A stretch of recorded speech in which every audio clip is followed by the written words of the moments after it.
ಪ್ರೀತಿಯ ಸ್ನೇಹಿತರೆ, ನಿಮ್ಮೆಲ್ಲರಿಗೂ ನಮಸ್ಕಾರ. ನಾನು KJ ಹಳ್ಳಿ ಸುರೇಶ್. ಬಿಡದಿ ಟೌನ್ಶಿಪ್ ವಿವಾದ ದೊಡ್ಡ ತಾರಕಕ್ಕೇರಿದೆ. ಒಂದು ಕಡೆ DK ಶಿವಕುಮಾರ್ ಮುಖ್ಯಮಂತ್ರಿಗಳು ಇದನ್ನು ಮಾಡಿಯೇ ತೀರಬೇಕನ್ನೋ ಹಠ ಹಿಡಿದಿದ್ದಾರೆ. ಇನ್ನೊಂದು ಕಡೆ ಕೇಂದ್ರ ಸಚಿವ HD ಕುಮಾರಸ್ವಾಮಿ ಇದನ್ನು ಕೈಬಿಡಿ ಅಂತೇಳಿ ಅವರು ಆಗ್ರಹಿಸಿದ್ದಾರೆ. ಜೊತೆಗೆ ಪರಸ್ಪರ ಪತ್ರ ಸಮರ ನಡೀತಾ ಇದೆ. DK ವಿಧಾನಸೌಧಕ್ಕೆ ಬನ್ನಿ ಮಾತಾಡೋಣ ಅಂತೇಳಿ ಪತ್ರ ಬರೆದಿದ್ದಾರೆ. ಅದಕ್ಕೆ HDK ಇಲ್ಲ, ನಾವು ಬಿಡದಿ ಹತ್ರ ಬೈರಮಂಗಲ ಆ ಪ್ರದೇಶ ಇದೆ, ಅಲ್ಲಿಯೇ ಬನ್ನಿ ರೈತರ ಜೊತೆ ಮಾತಾಡೋಣ ಅಂತ ಹೇಳಿದ್ದಾರೆ. ಅದಕ್ಕೆ ಈಗ ಮತ್ತೆ ಇನ್ನೊಂದು ಪತ್ರವನ್ನು HDK ಬರೆದಿದ್ದಾರೆ. ಬನ್ನಿ, ನಾನು ಅಲ್ಲಿಗೆ ಭೇಟಿ ಕೊಡ್ತಾ ಇದ್ದೀನಿ, ಆ ಪ್ರದೇಶಕ್ಕೆ, ಆ ಒಂದು ಟೌನ್ಶಿಪ್ ಯೋಜನೆಯಿಂದ ಬಾಧಿತರಾಗುವ ಜನರ ಬಳಿ ಹೋಗ್ತಾ ಇದ್ದೀನಿ, ನೀವು ಬನ್ನಿ, ಅವರ ಸಮಸ್ಯೆಗಳನ್ನು ಕೇಳೋಣ ಅಂಥೇಳಿ HDK DKಗೆ ಹೇಳಿದ್ದಾರೆ. ಇನ್ನೊಂದು ಕಡೆ ಬಿಡದಿಯಲ್ಲಿ ಆವರಿಸಿಕೊಂಡಿರುವ, ಬಿಡದಿಯಲ್ಲಿ ನೆಲೆಸಿರುವ ರೈತಾಪಿಗಳು ಏನು ಪ್ರಾಣ ಕೊಟ್ಟಾದರೂ ಸರಿ, ನಾವು ನಮ್ಮ ಭೂಮಿಯನ್ನು ಉಳಿಸ್ಕೊಳ್ತೀವಿ, ಯಾವುದೇ ಕಾರಣಕ್ಕೂ ನಮ್ಮ ಭೂಮಿಯನ್ನು ಕೊಡಲ್ಲ ಅಂಥೇಳಿ ಹಠ ತೊಟ್ಟಿದ್ದಾರೆ. DK ಶಿವಕುಮಾರ್ ಹೇಳ್ತಾರೆ ಅದು ಬಂಜರ ಭೂಮಿ ಅಂತ. ಒಂದು ಸಲ DK ಶಿವಕುಮಾರ್ ಆ ಭಾಗದ ಆ ಪ್ರದೇಶಕ್ಕೆ ಹೋಗಲಿ, ಅಥವಾ ಮಾಧ್ಯಮಗಳು ವರದಿ ಮಾಡಿರುವ ವಿಡಿಯೋಗಳನ್ನಾದರೂ ನೋಡಲಿ, ಅದೆಷ್ಟು ಹಚ್ಚ ಹಸುರಿನಿಂದ ಕಂಗೊಳಿಸ್ತಾ ಇದೆ. ಅಲ್ಲಿ ತರಕಾರಿ ಬೆಳೀತಾರೆ, ತೆಂಗು ಬೆಳೀತಾರೆ, ಬೇರೆ ಬೇರೆ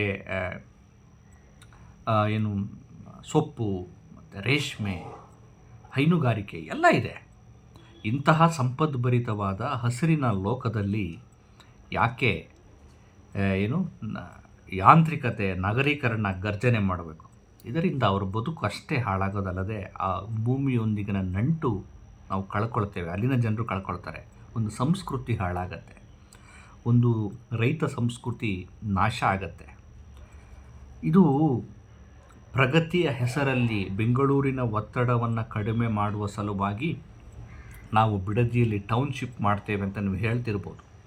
ಈಗಾಗಲೇ ನೀವು ಬಿಡದಿ ಸುತ್ತಮುತ್ತ ಒಂದಷ್ಟು 9 ಗ್ರಾಮಗಳನ್ನು ಗುರುತಿಸಿ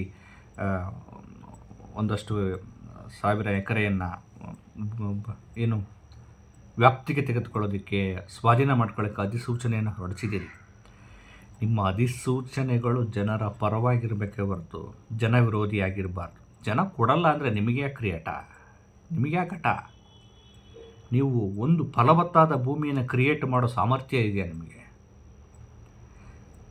ಬೆಂಗಳೂರಿನ ಜನರಿಗೆ ಹಾಲು, ತರಕಾರಿ, ಸೊಪ್ಪು ಕೊಡ್ತಿರುವಂಥ ಜನ ಅವರು.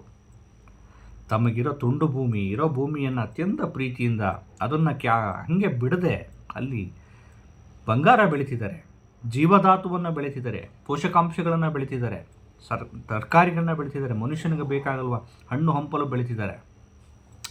ಅಂಥ ಜಮೀನಲ್ಲಿ ನೀವು ಗಗನಚುಂಬಿ ಕಟ್ಟಡಗಳು, ಆಮೇಲೆ ನಗರ ಕೇಂದ್ರಿತವಾದಂಥ ಆರ್ಥಿಕ ಚಟುವಟಿಕೆಗಳು, ಇನ್ಯಾವುದೋ ಪಾರ್ಕ್ಗಳು, ಅದು ಇದು ಮಾಡಿ ಕಟ್ಬಿಟ್ಟು ಅದನ್ನೇನು ಮತ್ತೆ ಕಾಂಕ್ರೀಟ್ ಕಾಡು ಮಾಡಬೇಕಾ? ಬೆಂಗಳೂರು ಆಗಿದೆಯಲ್ಲ ಈಗಾಗಲೇ. ಸರ್ಕಾರಗಳಿರೋದು ಜನಸಾಮಾನ್ಯರ ಅಳಲನ್ನು, ಅವರ ನೋವನ್ನು ಕೇಳೋದಕ್ಕೆ, ಸ್ಪಂದಿಸೋದಕ್ಕೆ. ನೀವು ಅವರ ಅಳಲನ್ನೂ ಕೇಳಲ್ಲ, ಅವರ ನೋವನ್ನೂ ಕೇಳಲ್ಲ, ನಾವು ಮಾಡಿಯೇ ತೀರ್ತೀವಿ ಅಂತ ಹಠ ತೊಟ್ಟರೆ ಜನ ಎಂಥ ಸ್ಥಿತಿಗೂ ರೆಡಿಯಾಗಿದ್ದಾರೆ. ಅದು ಬೇಕಾ? ಸಂಘರ್ಷ ಆಗಬೇಕಾ? ತಮ್ಮ ಪ್ರಾಣ ಕೊಟ್ಟಾದರೂ ಭೂಮಿ ಉಳಿಸ್ಕೊಳ್ಳೋ ಲೆವೆಲಿಗೆ ಹೋಗಿದ್ದಾರೆ. ಪೊಲೀಸ್ನವ್ರು ಕರೆಸ್ತೀರಾ? ನೀವು ಮಿಲಿಟ್ರಿ ಫೋರ್ಸ್ ಕರೆಸ್ತೀರಾ? ಅವ್ರು ಅದಕ್ಕೆ ಲೆಕ್ಕ ಕೇರ್ ಮಾಡಲ್ಲ. ಅವ್ರ ಜೀವ ಹೋದರೂ ಅವ್ರು ಬಿಡಲ್ಲ. ಏನು ಮಾಡ್ತೀರಿ? ಕುವೆಂಪು ಅವರ ಒಂದು ಹಾಡಿದೆಯಲ್ಲ,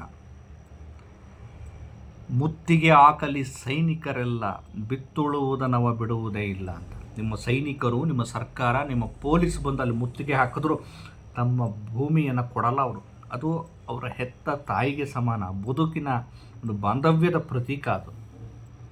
DK ಶಿವಕುಮಾರ್ ಮುಖ್ಯಮಂತ್ರಿಗಳೇ, ಇದು ಒಳ್ಳೆಯದಲ್ಲ, ಈ ಹಠ ಒಳ್ಳೆಯದಲ್ಲ. ಈ ಹಿಂದೆ HD ಕುಮಾರಸ್ವಾಮಿಯವರು ಈ ಯೋಜನೆಗೆ ಕೈ ಹಾಕಿದರು. ಅದಕ್ಕೋಸ್ಕರ ಠೇವಣಿ ಕೂಡ ಇಟ್ಟಿದ್ರು, 400-500 ಕೋಟಿ. ಯಾವಾಗ ಜನ ಅದಕ್ಕೆ ವಿರೋಧ ವ್ಯಕ್ತಪಡಿಸಿದ್ರು, ಕೈ ಬಿಟ್ಟರು. ನೀವು ಅಷ್ಟೇ, ಕೈ ಬಿಡಿ. ಕೈ ಬಿಡಲಿಲ್ಲ ಅಂದರೆ ಕೈ ಸುಟ್ಕೊಳ್ತೀರ, ಕೈ ಸುಡಿಸ್ತಾರೆ. ಅವ್ರು ಕೇಳ್ತಾ ಇರೋದು ಅಥವಾ ಅವ್ರು ಹೇಳ್ತಾ ಇರೋದು ನಿಮ್ಮ ಭೂಮಿಯೇನೂ ಅಲ್ಲ, ಅವ್ರ ಭೂಮಿಯನ್ನು ಅವ್ರು ಕೊಡಲ್ಲ ಅಂದಮೇಲೆ ನೀವು ಸುಮ್ಮನಾಗಬೇಕು. ಸುಮ್ಮನಾಗಬೇಕು ಅಷ್ಟೇ. ರಾಜ್ಯದಲ್ಲಿ ಅಶಾಂತಿ ಮತ್ತು ಸಂಘರ್ಷಗಳಿಗೆ ಮತ್ತು ಅವರ ಬದುಕಿನ ಅರಾಜಕತೆಗೆ, ಅಭದ್ರತೆಗೆ ಕೊಂಡೊಯ್ಯೋದು ಒಳ್ಳೆಯದಲ್ಲ. ನೀವು ಕೊಡೋ 1 ಕೋಟಿ 2 ಕೋಟಿ ಲಕ್ಷ ದುಡ್ಡು ಕ್ಷಣ ಮಾತ್ರದಲ್ಲೇ ಮಾಯ ಆಗಿಬಿಡತ್ತೆ. ಭೂಮಿ ಸಿಗಲ್ಲ ಮತ್ತೆ. ಅವರು ಭೂಮಿನ ಉಳಿಸ್ಕೊಂಡಿರೋದು ನಂದು ಇಷ್ಟು ಭೂಮಿ ಇದೆ ಕಣ್ರಿ ಅಂತ ಹೇಳ್ಕೊಳಕ್ಕಲ್ಲ. ಕೃಷಿ ಮಾಡೋದು ಅಂದರೆ ಅದೊಂದು ಖುಷಿ. ಕೃಷಿ ಅಂದರೆ ಖುಷಿ. ಅದರಿಂದ ಲಾಸ್ ಆಗುತ್ತೋ ಲಾಭ ಆಗುತ್ತೋ ಏನಾದ್ರೂ ಅವ್ರು ಕೃಷಿ ಮಾಡ್ತಾರೆ. ಯಾಕೆಂದರೆ ಅದನ್ನು ಒಂದು ನೆಮ್ಮದಿ ಇದೆ. ತನಗೆ ಬೇಕಾಗಿರುವ ದವಸ ಧಾನ್ಯವನ್ನು ತಾನು ಬೆಳೆಯುವುದಲ್ಲದೆ ಇಡೀ ಲೋಕಕ್ಕೆ, ಇಡೀ ಜಗತ್ತಿಗೆ, ಇಡೀ ರಾಜ್ಯಕ್ಕೆ, ಇಡೀ ಬೆಂಗಳೂರಿಗೆ ನಾನು ನನ್ನ ಕೈಯಿಂದ ಒಂದು ಕಾಂಟ್ರಿಬ್ಯೂಷನ್ ಕೊಡ್ತಾ ಇದ್ದೀನಿ ಅನ್ನುವಂಥ ಸಂತೃಪ್ತಿ ಇದೆ. ಅದನ್ನೇ ಸಂಸ್ಕೃತಿ, ಕೃಷಿ ಸಂಸ್ಕೃತಿ ಅಂದರೆ ಅದು. ನಾನು ಅವರಿಗೋಸ್ಕರ ಬೆಳೀತಾ ಇದ್ದೀನಿ, ಅವರಿಗೋಸ್ಕರ ಶ್ರಮ ಪಡ್ತಿದ್ದೀನಿ ಅನ್ನೋ ಒಂದು ಪ್ರೀತಿ ಇದೆಯಲ್ಲ, ಆ ಪ್ರೀತಿನ ಹಾಳು ಮಾಡಬೇಡಿ. ಇದು ರಿಯಲ್ ಎಸ್ಟೇಟ್ ದಂಧೆ ಅಲ್ಲ.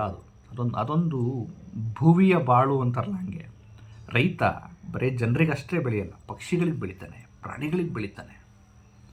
ಪ್ರಕೃತಿ ಜೊತೆಗಿನ ಒಂದು ಅವಿನಾಭಾವ, ಮಣ್ಣಿನ ಜೊತೆಗೊಂದು ಅವಿನಾಭಾವ ಒಂದು ಸಂಬಂಧ. ಆ ಸಂಬಂಧಕ್ಕೆ ಕಲ್ಲಾಕಬೇಡಿ, ಸಂಬಂಧಕ್ಕೆ ತೊಂದರೆ ಕೊಡಬೇಡಿ. ರಾಜ್ಯದಲ್ಲಿ ಹಲವಾರು ಸಮಸ್ಯೆಗಳಿವೆ. ಕುಡಿಯೋ ನೀರಿನ ಸಮಸ್ಯೆ ಇದೆ, ಮೂಲಭೂತ ಸೌಲಭ್ಯಗಳ ಸಮಸ್ಯೆ ಇದೆ, ಗ್ಯಾರಂಟಿ ಯೋಜನೆಗಳು ಸರಿಯಾಗಿ ಇಂಪ್ಲಿಮೆಂಟ್ ಆಗ್ತಾ ಇಲ್ಲ. ಅದರ ಬಗ್ಗೆ ಗಮನ ಕೊಡಿ. ಉದ್ಯೋಗಗಳನ್ನು ಕೊಡಿಸಿ, ಸರ್ಕಾರಿ ಕೆಲಸಗಳನ್ನು ನೋಟಿಫಿಕೇಷನ್ ಕೊಟ್ಟು ನೇಮಕಾತಿ ಮಾಡ್ಕೊಳ್ಳಿ. ಜನರಿಗೆ ಉದ್ಯಮಶೀಲತೆಯನ್ನು ಕೊಡಿ. ಭೂಮಿಯನ್ನು ಕಸ್ಕೊಳ್ಳೋಕೆ ಹೋಗಬೇಡಿ. ಭೂಮಿ ಅದು ಅವರ ಬದುಕು, ಅವರ ಅಸ್ಮಿತೆ, ಅವರ ಜೀವಂತಿಕೆ. ಅದನ್ನೇ ಕಿತ್ಕೊಂಡ್ರೆ ನಿಮಗೆ ಉಳಿಗಾಲ ಇಲ್ಲ. ಎಚ್ಚರ. ನಮಸ್ಕಾರ.